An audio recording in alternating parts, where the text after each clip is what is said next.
내 혼자만 똑똑해지지 말고 구독과 좋아요 그리고 낚싯질을 한번 해봅시다.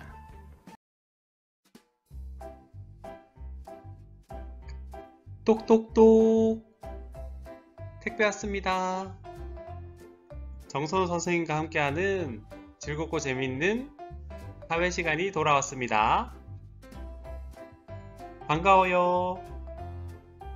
여러분, 눈을 크게 뜨고 우리 주변을 한번 살펴봅시다. 모든 게 다 사회 교과서 속에 들어가 있어요. 얼마나 재밌게요. 수업 자료는 저작권법 제25조 2항에 따라 외부 공개 게시가 금지됩니다. 캡처 녹화 공유는 NO! 이번 시간은 우리 국토의 자연환경 마지막 시간, 자연재해의 피해를 줄이기 위한 노력을 알아봅시다. 사회교과서 54에서 58쪽, 사회과부도 59쪽을 참조해주세요. 선생님과 함께 오늘은 문제를 해결하는 힘을 길러봅시다. 사탕은 맛있게 까먹어도요, 까먹으면 안 되는 게 있어요. 바로 지난 시간에 배운 내용인데요. 지난 시간에는 자연재해 보고서 제작 과정을 배웠습니다. 먼저 주제를 정하고요, 조사 내용을 정합니다. 그리고 조사 방법을 정하고요,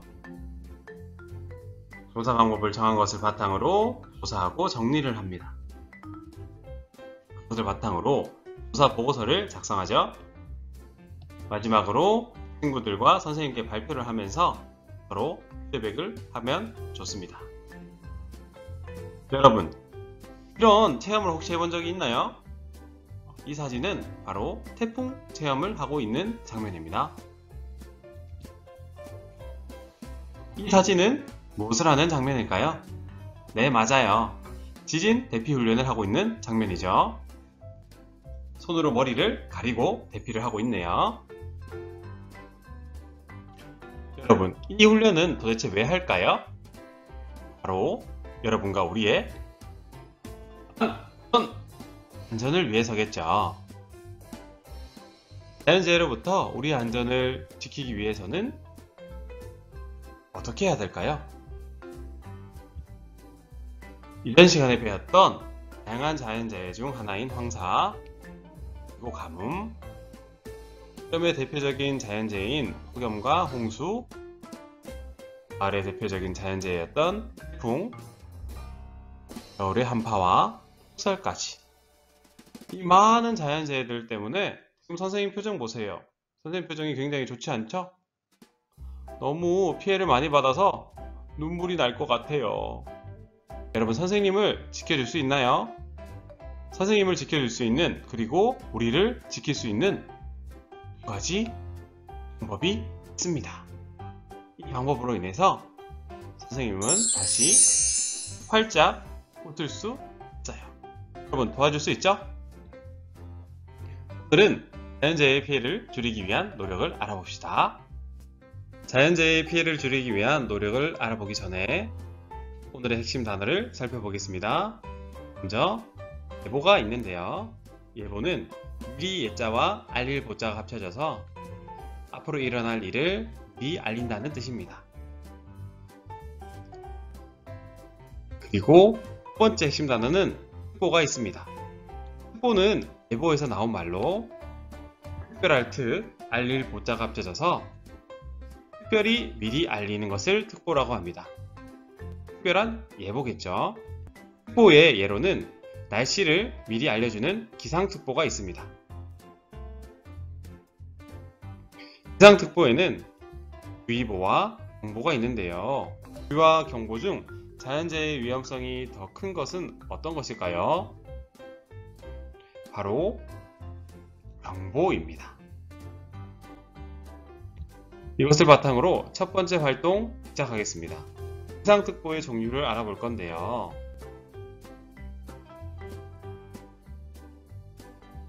여러분, 지금 우리나라에 태풍이 다가오고 있습니다. 북도로부터 우리나라까지 태풍이 왔는데요. 삐뽀 삐뽀 삐뽀 기상특보 발령 기상특보 발령. 여러분 오른쪽 하단부에 태풍경보와 태풍주의보 발령된 지역 보이나요? 제일 심한 지금 부분이 바로 남해안 부분이네요. 이 부분이 태풍경보가 발령됐습니다. 물론 태풍주의보가 발령된 전라도 쪽과 경상도도 굉장히 위험한 상황이겠죠. 기상특보는 이런 다양한 자연재해로부터 우리를 보호하기 위해서 미리 규모와 언제 우리에게 위험이 닥치는지 시기를 알려주기 때문에 굉장히 중요한 방법입니다. 바로 이것이 기상특보입니다. 기상특보의 종류로는 긴급재난문자, 안전재난문자가 있는데요. 여러분 문자나 부모님의 문자에 이런 종류의 문자가 많이 올 거예요. 그리고 우리나라 정부에서 제작한 재난안전정보 포털에 안전디딤돌이 있는데요. 들어가 보겠습니다. 재난문자, 재난뉴스, 국민행동요령부터 다양한 재난안전에 관한 정보들, 심지어는 오른쪽에 보면 해파리에 대한 안전 대피요령도 있어요. 해파리는 독성을 지니고 있기 때문에 해수욕을 하거나 바다에서 물놀이를 할 때 우리가 조심해야 되는 대상이랍니다. 그 밖에도 사회재난, 시설정보, 생활안전 등 다양한 정보들이 있네요.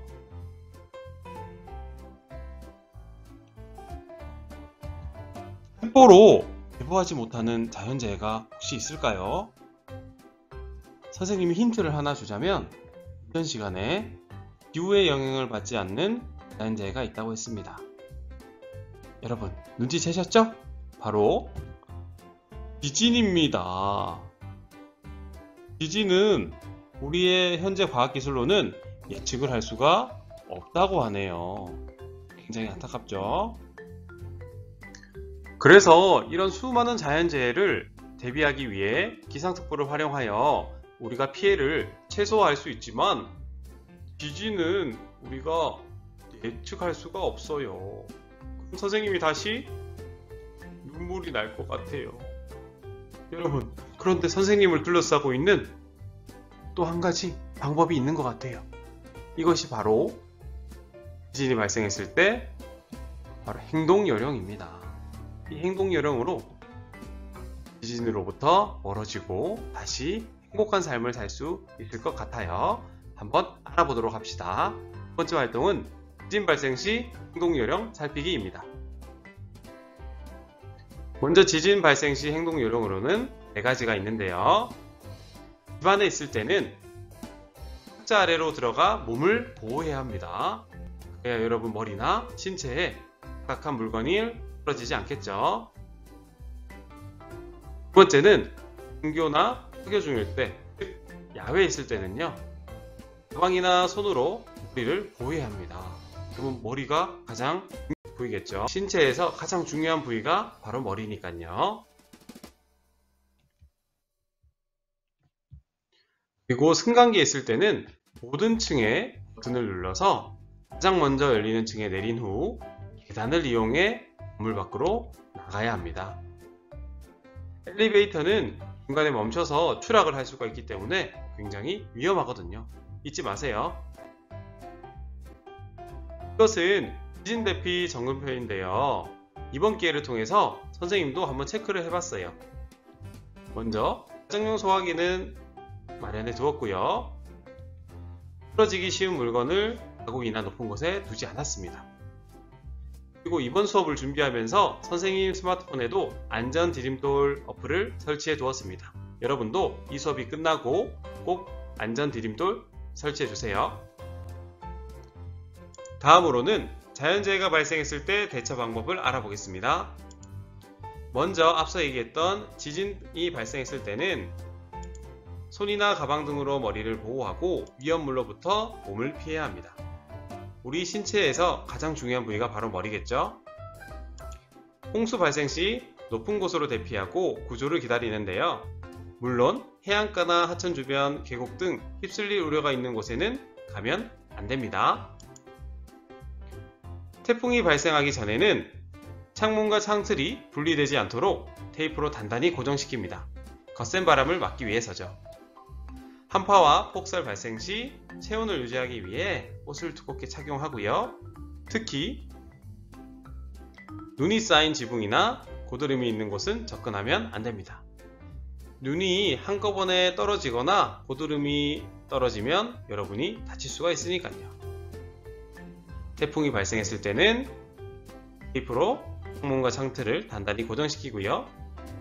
한파와 폭설 발생 시는 눈이 쌓인 지붕이나 고드름이 있는 곳은 접근하면 안 돼요. 이렇게 해주세요. 지금부터 여러분에게 활동 과제를 드리겠습니다. 황사와 폭염 행동 요령이 지금 빠져있죠?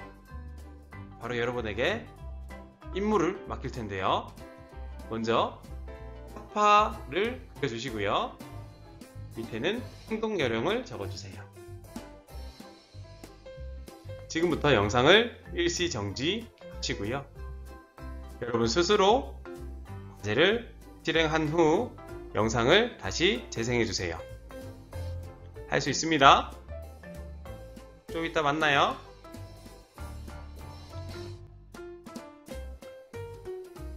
황사와 폭염 행동 요령을 입력하셨나요? 사파는 여러분 개개인마다 다 다를 수 있기 때문에 행동 요령만 알아보도록 하겠습니다. 먼저 황사 발생 시 외출할 때 마스크를 꼭 착용해 주시고요. 외출하고 돌아오면 손을 꼭 깨끗이 씻어 주세요. 폭염이 발생하면 물을 자주 마시고요. 햇볕에 노출되는 시간을 최소화해야 합니다. 오늘 배운 내용을 정리해 보겠습니다. 이것만 기억해 주세요. 안전수칙을 행하라, 습관화해 주시면 됩니다. 안전수칙은 어디에나 다 붙어 있고요. 여러분에게 안내가 갈 거예요. 그렇기 때문에 이것을 꼭 실천해 주세요. 선생님이 꼭 부탁할게요. 다음 시간에는 우리 국토의 인문환경에 대해서 알아보도록 하겠습니다. 다음 영상에서는 선생님이 말하는 영상이 나갈 건데요. 여러분 기대되죠? 너무 기대는 하지 마세요. 오늘 열심히 또 들어줘서 고맙고요. 다음 시간에 꼭 다시 만나요. 안녕.